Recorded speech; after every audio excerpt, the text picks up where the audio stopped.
Madame, Monsieur, bonjour. Je suis Thomas Dakantabi-Komavo, enseignant traducteur et auteur de l'ouvrage De la sémantique à la traduction. Dans cette vidéo, nous parlons du distributionnalisme et de la théorie inférentielle de la traduction. Qu'est-ce que le distributionnalisme? Eh bien, c'est un courant linguistique qui a été développé par l'américain Leonard Bloomfield et cette doctrine linguistique considère étudie les unités linguistiques du point de vue de leur environnement immédiat, leur environnement morphosyntaxique, c'est-à-dire c'est une étude des unités linguistiques du point de vue de leur distribution, la distribution étant ici le positionnement des unités linguistiques au sein de la phrase. Alors, Bloomfield, dans sa théorie, va se focaliser sur une analyse plus formelle parce qu'il écarte la notion de sens dans sa théorie. Il privilégie plutôt une analyse formelle, donc il préconise l'autonomie de la syntaxe et rejette tout mentalisme en matière de études linguistiques. Alors, Bloomfield va développer une méthode qui consiste en la segmentation des énoncés et qui repose en deux principes fondamentaux, c'est-à-dire la segmentation des énoncés et la distribution et la commutation ou la substitution. En ce qui concerne la segmentation, Bloomfield revient sur les divisions traditionnalistes ou alors les divisions de la grammaire traditionnelle qui considèrent la phrase comme comportant deux éléments essentiels, à savoir le sujet qui est l'instance agissante et le prédicat qui représente les informations qui sont données sur le sujet. Alors Bloomfield va étendre cette segmentation en proposant que les unités linguistiques soient décomposées qu'on parte du plus grand au plus petit. C'est-à-dire, qu'on parte de la phrase jusqu'au phonème. Alors, Bloomfield va subdiviser les unités linguistiques en phrases, puis en syntagme, puis en morphème et en phonème. C'est ce qu'il faut retenir en ce qui concerne la segmentation. Pour ce qui est de la substitution, Bloomfield estime que la substitution ou la commutation, c'est le fait que dans une construction, on puisse remplacer un élément par un mot par un autre mot et que si cette substitution est garantie, ça veut dire que le mot qui a été substitué joue le même rôle que le premier ou alors ce mot assure la même fonction. Donc Bloomfield exclut le sens dans le traitement des unités linguistiques. Mais après Bloomfield, il y a d'autres théoriciens du distributionnalisme qui vont émerger comme Einar Hogan. Einar Hogan, en 1951, va plutôt démontrer va redéfinir le distributionnalisme de Bloomfield en estimant que on ne peut pas parler d'unité linguistique en faisant abstraction du sens. Voilà pourquoi Einar Hogan, dans sa thèse, va préconiser que l'étude de la langue soit vue sous deux dimensions, c'est-à-dire il préconise dans sa thèse une double étude du sens, c'est-à-dire une étude interne, c'est-à-dire on tient compte effectivement de l'environnement morphosyntaxique comme l'avait préconisé Bloomfield, et une étude externe qui tient compte des paramètres extra-linguistiques qui sont essentiels dans la construction du sens. Donc, en filigrane, Einar Hogan insiste sur la nécessité d'introduire, en fait, la nécessité d'introduire la sémantique dans l'analyse distributionnelle. Et plus tard, en 1973, notamment avec Zelik Sabbatai Harris, qui va donner un cours de syntaxe à l'université de Paris 8 à Vincennes, au département de linguistique. Alors, Sabbatai Harris va donner un cours intitulé note du cours de syntaxe. Ce cours a été donné en anglais et il sera traduit par Maurice Gross. Alors, dans ce cours, Sabbatai Harris rejoint Einar Hogan en mentionnant que le distributionnalisme ne peut pas se limiter à l'étude seulement au descriptivisme. Donc, il faut élargir en intégrant la sémantique. Alors, Sabataï Harris, dans ce cours, insistera sur il parle de la relation de nécessité entre les mots. Donc, ce qui implique des notions comme la compatibilité sémantique et les collocations. La compatibilité sémantique étant le fait que telle unité est compatible avec telle et que tel autre mot s'accorde plus parfaitement avec tel autre mot. C'est ça qu'il faut retenir. Donc, il faut comprendre que le distributionnalisme, euh, son père fondateur, qui est Bloomfield, a exclu le sens dans la gestion des unités linguistiques, dans la gestion des corpus, et ses adeptes, les théoriciens qui l'ont suivi, à savoir Einar Hogan ou encore Sabbatai Harris, ils ont préconisé l'instauration de la sémantique dans l'analyse distributionnelle. Cela dit, on peut donc se poser la question de savoir quel est le rapport entre le distributionnalisme et la correspondance formelle que développe Cafford dans son Linguistic Theory of Translation. Il faut comprendre que le distributionnalisme et la correspondance formelle sont liés, même si au départ Cafford n'a pas fondé sa théorie sur le distributionnalisme, mais il faut comprendre qu'il s'est inspiré de cette doctrine parce que Cafford a énoncé les niveaux d'analyse, c'est-à-dire les niveaux des unités linguistiques, les catégories. Alors, ce qu'il faut comprendre, c'est que la correspondance formelle que développe Cafford correspond à la correspondance distributionnelle. Sauf que la correspondance distributionnelle a lieu au niveau intralingual, c'est-à-dire que Bloomfield, dans ses études, examine la langue du point de vue des corpus qui sont déjà formulés et c'est par là qu'il procède par substitution. Et c'est la même chose que Cafford fait. Cafford s'appuie sur des bitextes, c'est-à-dire des textes bilingues, et analyse les correspondances. À quel niveau il y a correspondance.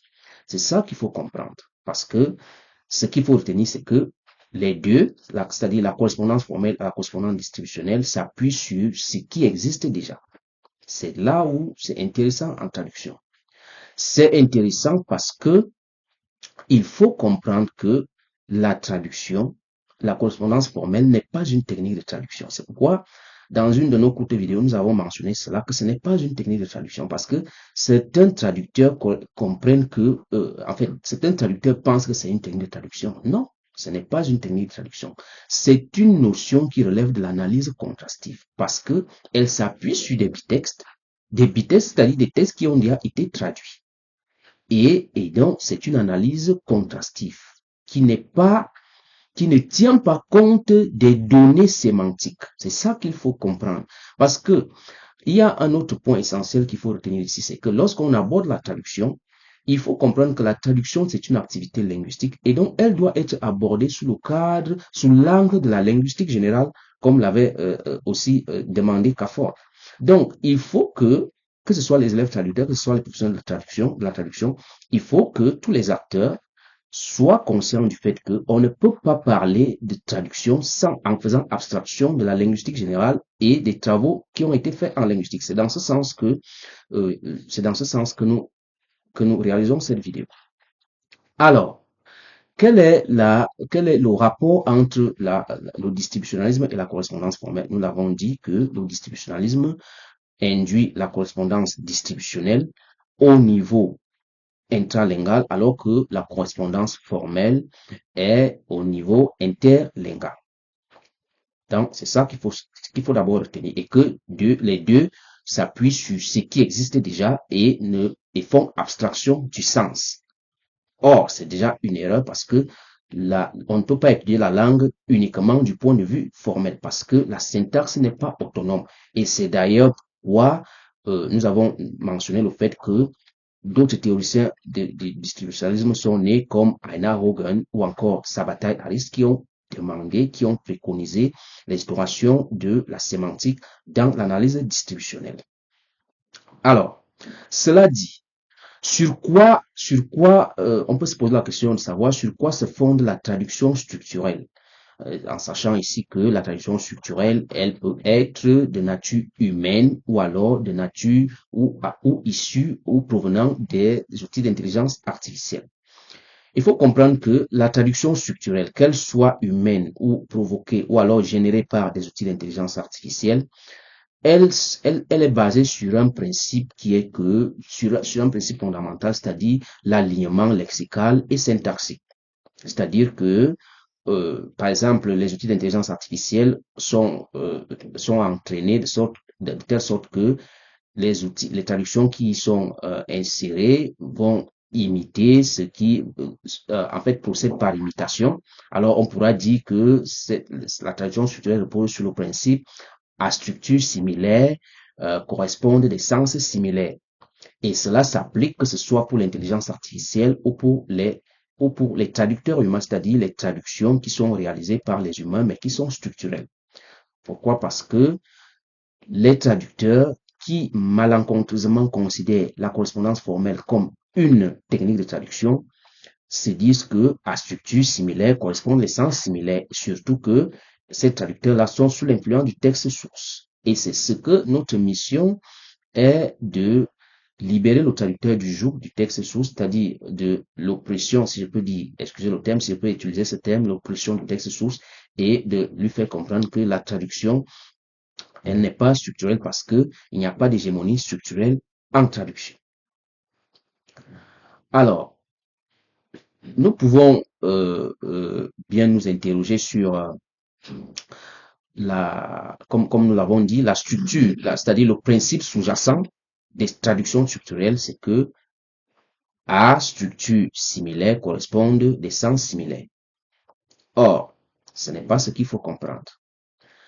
Ce qui est fondamental, c'est que nous avons proposé une théorie inférentielle de la traduction dans notre ouvrage, et cette théorie inférentielle repose sur l'analyse morphosyntaxique raisonnée.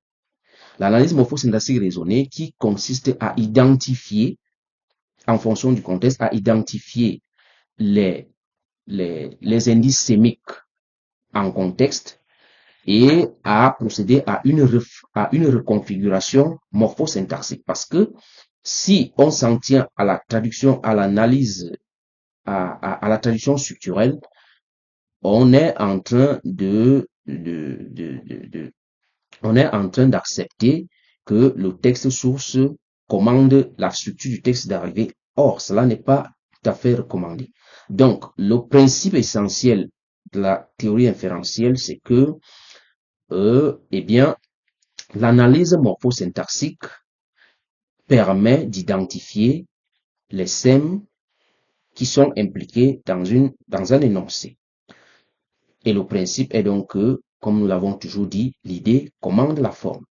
L'idée commande la forme et lorsqu'on fait la traduction, il ne s'agit pas de commencer à remplacer les équivalents par les équivalents de la langue de départ par les équivalents de la langue d'arrivée. Il faut procéder par analyse morphosyntaxique et par cheminement interprétatif qui tient, le cheminement interprétatif ici étant la capacité d'identifier les sèmes qui circulent dans le texte. Et les sèmes, ce sont les indices, les faisceaux de sens, les faisceaux de la pensée qui circulent dans le texte. Par exemple, lorsque nous disons he is a heavy smoker, he is a heavy smoker, la traduction structurelle de he is a heavy smoker en français, c'est il est un loup fumeur, ce qui ne veut rien dire en français. Il faut faire une analyse sémantique. Et dans cette analyse sémantique, il faut se poser la question de savoir quel est le sème qui est récurrent dans cette phrase. S'il faut s'en tenir à la terminologie de Rastier, on parlera d'isotopie. Quelle est l'isotopie qui est récurrente dans ce texte? Il s'agit ici de la dépendance à la cigarette ou au tabac. Et lorsqu'on dit he is a heavy smoker, il faut donc poser la question de savoir qu'est-ce que cela veut dire. C'est pourquoi nous insistons sur la portée élocutoire. Qu'est-ce que cela veut dire? L'intention. Qu'est-ce que cela veut dire? En français standard ou alors en français plus idiomatique, he is a heavy smoker signifie il est un gros fumeur. C'est ça qu'il faut comprendre. Voilà pourquoi nous parlons d'inférence, parce que nous posons la question de savoir qu'est-ce qu'il veut dire et par analyse morphosyntaxique et sémantique, nous arrivons à la conclusion dans la compréhension. C'est-à-dire que la phrase source nous sert d'un point d'appui, on l'analyse et on infère le sens. D'où la terminologie théorie inférentielle de la traduction. Comme autre exemple, on peut dire John is in breach of contract. John is in breach of contract en traduction juridique. La traduction structurelle qui s'appuie sur le décompte des mots et sur des traductions automatiques, et sur la reproduction des traductions automatiques qu'elle a déjà, on va dire John est en violation de contrat. Or, cela ne répercute pas l'effet juridique qui est envisagé ici. Ce qu'il faut donc dire, ce qu'il faut comprendre ici, c'est que le SEM qui est évoqué ici, c'est l'obligation, c'est-à-dire que John a manqué à ses obligations contractuelles. Donc, on dira, lorsqu'on dit he is in breach of contract, la question qu'il faut se poser, c'est comme je l'ai dit au premier exemple, c'est qu'est-ce que cela veut dire? Cela veut donc dire que John a manqué à ses obligations contractuelles. Donc, le sens est inféré, le sens se récolte, le sens ne s'applique pas. Le sens, ce n'est pas un automatisme, c'est une réflexion. Voilà pourquoi nous parlons de traduction incarnée, de traduction idéale. Donc, ce qu'il faut retenir, c'est que le distributionnalisme est d'un apport essentiel en traductologie et en ce qui concerne la théorie inférentielle, si et seulement si ce distributionnalisme est abordé du point de vue de Einar Hogan et de Sabbatai Harris qui ont insisté sur le volet sémantique dans l'analyse distributionnelle. Et en gros, retenons que la traduction ou alors la théorie inférentielle repose sur l'analyse morphosyntaxique raisonnée plus la reconfiguration morphosyntaxique, car le traducteur n'est pas un esclave des structures linguistiques. Ce qui doit intéresser le traducteur, c'est le sens, et ce sens s'obtient par analyse morphosyntaxique, par cheminement interprétatif, d'où le terme inférence. Donc, la traduction, c'est l'inférence. Alors, pour plus de détails, je vous invite à vous abonner à ma chaîne YouTube et si vous avez besoin de l'ouvrage, vous n'avez qu'à cliquer sur la description, vous aurez tous mes contacts. Merci de nous avoir regardés.